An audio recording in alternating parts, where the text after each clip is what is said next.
नमस्कार दोस्तों, स्वागत है आपका मेरे चैनल में। आज की इस वीडियो में हम जानेंगे अनंत चतुर्दशी कब है, सही समय और उसकी सही डेट क्या है, पूजा का शुभ मुहूर्त किस समय है और पूजा का महत्व जानेंगे। अनंत चतुर्दशी को लेकर मान्यता है कि अनंत भगवान की पूजा करने और व्रत रखने से हमारे सभी कष्ट दूर होते हैं। इस दिन संकटों से सबकी रक्षा करने वाला अनंत सूत भी बांधा जाता है। अनंत चतुर्दशी का विशेष महत्व है। यह दिन भगवान विष्णु के अनंत स्वरूप की उपासना के लिए समर्पित होता है। साथ ही यही तिथि 10 दिनों तक चलने वाले गणेश महोत्सव के समापन का भी दिन है और खास मुहूर्त पे बप्पा की विदाई भी होती है। आइए जानते हैं इस दिन का विशेष महत्व क्या है, पूजा और शुभ मुहूर्त। अनंत चतुर्दशी का पर्व भादो मास के शुक्ल पक्ष की चतुर्दशी को मनाया जाता है। इस दिन 10 दिनों तक चलने वाले गणेश उत्सव का समापन होता है और श्रद्धालु गणेश प्रतिमा का भी विसर्जन करते हैं। ये मान्यता है कि इस दिन को लेकर एक खास मान्यता बताया जाता है कि इस दिन भगवान विष्णु करवट बदलते हैं, इसलिए इस तिथि का महत्व और भी अधिक बढ़ जाता है। इस दिन लोग व्रत करते हैं, विष्णु भगवान की पूजा अर्चना करते हैं, अनंत भगवान की पूजा करके संकटों से रक्षा करने वाला अनंत सूत्र भी बांधते हैं। अब जानेंगे अनंत चतुर्दशी 2025 में कब है।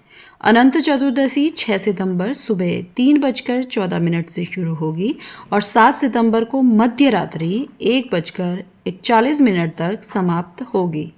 उदय तिथि के मुताबिक 6 सितंबर को ही अनंत चतुर्दशी का पर्व मनाया जाएंगे। इस मुहूर्त पे करें बप्पा की विदाई। 10 दिनों तक चलने वाला गणेशोत्सव पर्व का समापन भी अनंत चतुर्दशी के दिन ही होता है।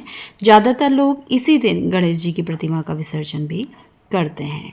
इस साल 6 सितंबर शनिवार को अनंत चतुर्दशी के दिन सुबह 7:30 से लेकर 9:42 तक चौघड़िया मुहूर्त में रहने वाली है। इसी मुहूर्त में भगवान श्री गणेश का विधि विधान के साथ पूजा पाठ कर विसर्जन आप कर सकते हैं।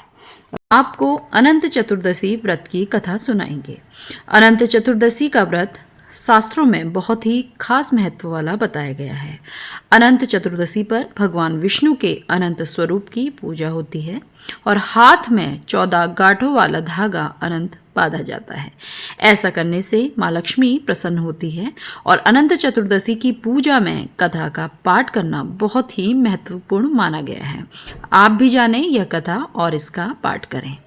अनंत चतुर्दशी हिंदू धर्म का एक महत्वपूर्ण व्रत और पर्व है जो कि भाद्रपद मास की शुक्ल पक्ष की चतुर्थी तिथि को मनाया जाता है। इस दिन भगवान विष्णु के अनंत स्वरूप की पूजा की जाती है और व्रत धारण किया जाता है। यह पर्व विशेष रूप से उनके लिए महत्वपूर्ण है जो अपने जीवन में समृद्धि, शांति और अनंत कृपा की कामना करते हैं। इस दिन गणेश उत्सव का समापन भी होता है जब गणपति बाबा की मूर्ति का विसर्जन किया जाता है। आइए अब आपको अनंत चतुर्दशी की व्रत कथा सुनाते हैं। एक बार महाराजा युधिष्ठिर ने राजसू यज्ञ किया और यज्ञ मंडप का निर्माण बहुत ही सुंदर और अद्भुत रूप से किया। उस मंडप में जल की जगह स्थल की जगह जल की भ्रांति होती थी। इससे दुर्योधन एक स्थल को देखकर जल कुंड में जा गिरा। द्रौपदी यह देखकर उनका उपहास किया और कहा, अंधे की संतान भी अंधी होती है। इस कटुवचन से दुर्योधन बहुत आहत हुए। इस अपमान का बदला लेने के लिए उसने युधिष्ठिर को धूत अर्थात जुआ खेलने के लिए बुलाया और छल से जीतकर पांडवों को 12 वर्ष का वनवास दे दिया। वन में रहते उन्होंने अनेक कष्टों को सहना पड़ा। एक दिन वन में भगवान कृष्ण युधिष्ठिर से मिलने आए। युधिष्ठिर ने उन्हें सब हाल बताया और इस विपदा से निकलने का मार्ग भी पूछा। इस पर भगवान कृष्ण ने उन्हें अनंत चतुर्दशी का व्रत रखने को कहा जाता है कि इसे करने से खोया हुआ राज्य भी मिल जाता है। इस वार्तालाप के बाद श्री कृष्ण युधिष्ठिर को कथा सुनाते हैं। प्राचीन काल में एक ब्राह्मण था। उसकी एक कन्या थी जिसका नाम सुशीला था। जब कन्या बड़ी हुई तो ब्राह्मण ने उसका विवाह कौंडिन्य ऋषि से कर दिया। विवाह के पश्चात ऋषि अपने आश्रम की ओर चल लिए। रास्ते में रात हो गई, जिससे वो नदी के किनारे आराम करने लगे। सुशीला के पूछने पर उन्होंने अनंत व्रत का महत्व बता दिया। सुशीला ने वही व्रत का अनुष्ठान कर 14 गांठों वाला डोरा अपने हाथ में बांध लिया। फिर वो अपने पति के पास आ गई। ऋषि ने सुशीला के हाथ में बांधे डोरे के बारे में पूछा तो सुशीला ने सारी बात बता दी। ऋषि सुशीला की बात से अप्रसन्न हो गए। उसके हाथ में बंधे डोरे को भी आग में डाल दिया।